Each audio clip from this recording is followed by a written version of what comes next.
आपका स्वागत है हमारे YouTube चैनल पर। आज के वीडियो में हम बात करेंगे सांस्कृतिक भिन्नता के दृष्टिकोण से नैतिक तर्क के बारे में। क्या है नैतिक तर्क और इसे यह विभिन्न सांस्कृतिक परिवर्तनों में प्रभावित होता है, इस पर हम विस्तार से चर्चा करेंगे। हर समृद्धि से भरी सांस्कृतिक में होने वाले अंतर को समझना महत्वपूर्ण है। कुछ सांस्कृतिक दृष्टिकोण नैतिक तर्क को कैसे परिभाषित करते हैं, इसे हम यहाँ देखेंगे। कई उदाहरणों के माध्यम से हम विभिन्न सांस्कृतिकों में नैतिक तर्क की अद्वितीयता को जानेंगे। कैसे एक ही स्थिति को अलग अलग समझा जाता है, इसे हम देखेंगे। यह वीडियो भी विचार करेगा कि सांस्कृतिक भिन्नता में नैतिक तर्क का प्रभाव समाज पर कैसा पड़ता है। कैसे यह सोच किसी समाज के नैतिक मूल्यों को प्रभावित करती है। नैतिक व्यवहार सामाजिक समूह के अनुरूप ही होता है। हरलॉक के अनुसार सामाजिक समूह के नैतिक कोड के अनुरूप व्यवहार ही नैतिक व्यवहार है। नैतिक शब्द मोरस से निर्मित है, जिसका अर्थ प्रथाएं, लोकरीतियां या शिष्टाचार से है। नैतिक तर्क में सामाजिक सांस्कृतिक भिन्नता पाई जाती है। प्रत्येक समाज के नैतिक मूल्यों में सांस्कृतिक भिन्नता होती है।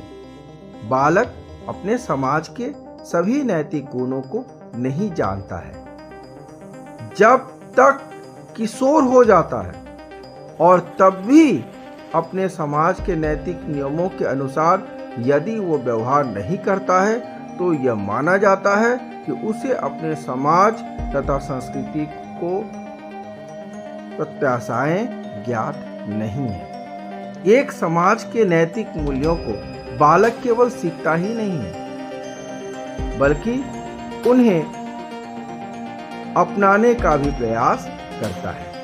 समाज के आधार पर ही नैतिक मूल्य बदल जाते हैं। जैसे बौद्ध संस्कृति तथा जैन संस्कृति के नैतिक मूल्य अहिंसात्मक है। वहाँ जीव हत्या बहुत बड़ा पाप माना जाता है, जबकि मुस्लिम या ईसाई धर्म में ऐसा नहीं है।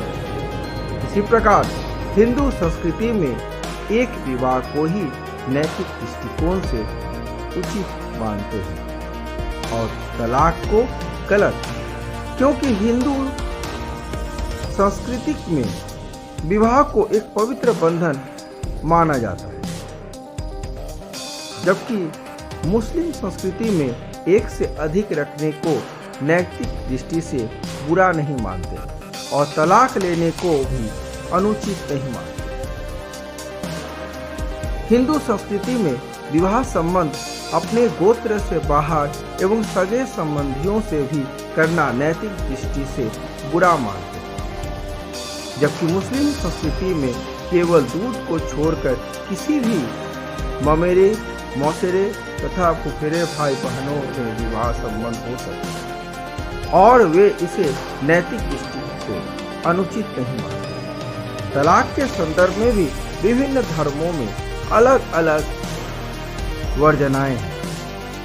हिंदू संस्कृति में एक व्यक्ति अपनी पत्नी को तलाक देकर उससे पुनः विवाह कर सकता है, जबकि मुस्लिम संस्कृति में स्त्री को किसी अन्य व्यक्ति से विवाह करके उसे तलाक देकर ही वो अपने पूर्व शौहर से शादी कर सकता है। ईसाई समुदाय में इस प्रकार की वर्जना नहीं है। ईसाई समुदाय में तलाक को अच्छा नहीं माना। सांस्कृतिक आधार पर यदि देखा जाए तो विभिन्न समुदायों तथा समूह में भिन्न प्रकार के नैतिक मूल्य हैं। आदिवासियों के नैतिक मूल्य सभ्य समाज से एकदम विपरीत है। कुछ आदिवासियों में अतिथियों का सत्कार अपनी बेटी या पत्नी उसे सौंप कर करते हैं और इसे वे बुरा नहीं मानते, क्योंकि वे अतिथियों को भगवान मानते हैं। बच्चों को अपने ही समाज के नैतिक मूल्यों को अर्जित करने के लिए प्रेरित किया जाए।